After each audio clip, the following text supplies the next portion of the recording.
everyone, it's your friendly neighborhood Fun with AJ here again today. And today I'm doing a follow-up video to a video I released recently. I had the pleasure to go to Galaxy's Edge at Disneyland. It was the first time I've ever been to Disneyland and the first time I've ever been to Galaxy's Edge. If you don't know already, I'm a huge Star Wars fan.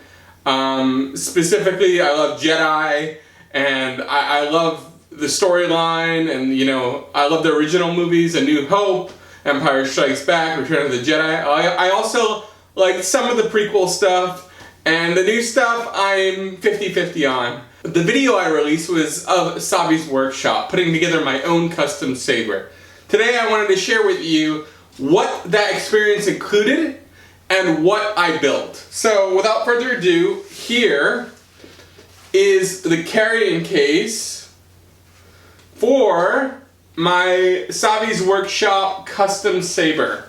And here's even the tag, which I haven't taken off just because I take a while for these things. This is included in the cost. You pay $215 for the experience. It's actually $200 plus tax, California tax, so it's like $215, $216. This case is a very cheap cloth that it's very easy to rip with a little tie string here, expandable or expandable. And then it has the Jedi lightsaber symbol here, which is in the Jedi Order symbol essentially. And the inside feels to me down here like one of those pool noodles. That's what they call them, pool noodles. That's what it feels like in here. Here it feels softer. The blade is in this part, the hilt is in this part. So without further ado, here is the saber I built. I'm going to throw this to the side. There it is. I went with the Peace and Justice set. This is, I believe, is a 26-inch blade, which is included in the experience. If you turn it, you'll hear that sound, and you can pop it out. This is the hilt by itself. Let me get closer. A little too close, maybe. I went with Peace and Justice because the hilt emitter at the end reminded me of Luke's Return of the Jedi saber, which I did want to buy, the Legacy saber, but they were sold out. They were also sold out of Ben Kenobi's lightsaber, which I also wanted to buy as a Legacy saber, but they were sold out when I went. They had every other saber though. So this is what I built. Gold accents here and right here. And then the one thing I really don't like about this saber is on the sound emitter end. I guess they call it the pommel end. This D-ring does not bend all the way. It can go here at the max, and then it doesn't go all the way flat. It just gets stuck there. So it's tough if I wanted to mount this vertically on a flat surface to do that. Like on the wall, I want to mount it vertically, but it's going to be tough. Another thing that's cool about these sabers is you can put a kyber crystal in here. I have a green one, which can pop in. You unscrew everything, pops in, and it changes the emitter color of your blade. So, let's get to the fun stuff. Let's turn it on. So you might think like this is a switch. It's not. There's only one switch per saber. That's not a switch. It's this guy right here on this one. Pop it up. Let's back up. Ready? 3, 2, 1. And as you see, it lights up that way. Matches my Millennium Falcon LED there. If you move it, hopefully you guys can hear this. It does that saber swooshing sound. If you hit it lightly, it does nothing except that swooshing sound. If you hit it hard, like you're gonna do battle combat, it does do a yellow change and a smack. But you do have to hit it pretty hard. There's also a little like 0.2 millisecond delay with every sound effect. You'll notice that happens a little after. But that being said, I love this.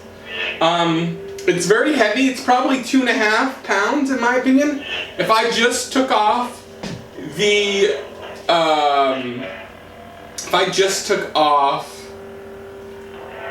If I just took off the hilt, So let's do that. It goes off this way. If I threw this at someone, this would knock someone else or seriously hurt them. So it's heavy. It's not, if you turn it on, you get a little broken without the blade. It's not aluminum in my opinion. In my opinion, it's more of, I don't know, like a cheap, not steel, but cheap metal, sheet metal, if you will. It's also dyed, and if you look in here, not sure if you guys can see that, but on one end, the green kyber crystal is always blinking in there, even without the blade in.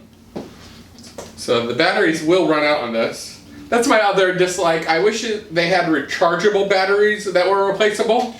It would have been another thing to buy, and it's cool that the regular alkaline batteries are included, but that being said, I would have preferred rechargeable USB batteries rather than alkaline. I think these take 3 AA. Here's the saber again. The saber off. Next thing, let me turn over here. They give you, depending on what saber build you want, essentially a little matching pin. In my experience, they gave me this one, and I'm not sure if you guys can see, on the very top there's a green little like mark. It's like, I got a defaulty one essentially. I didn't find that out until after I wore it, but it's got a broken chip in the top, which I'm not happy about. So that's something you risk. It's also got the Mickey ears in the back, which are cool to hold it in place. It's made in China, just like this. That all said, ladies and gentlemen, I hope you enjoyed this little kind of mini review. I do think for $215, the saber build experience that was like 10-15 minutes and what you get to keep is worth it. I also, I'm going to spoiler here, you're going to have 2 more videos from me, at least from Galaxy's Edge, because I bought, since they didn't have Kenobi's saber and they didn't have Luke's Return of the Jedi saber, I bought the saber that started it all, the New Hope Legacy Skywalker saber. I'm going to do a video on that next. Then my wife got the Mace Windu Legacy saber, and I'll do a video on that after. So I hope you guys enjoyed this video. Until next time, it's your friendly neighborhood FunWithAJ. Be sure to like and subscribe.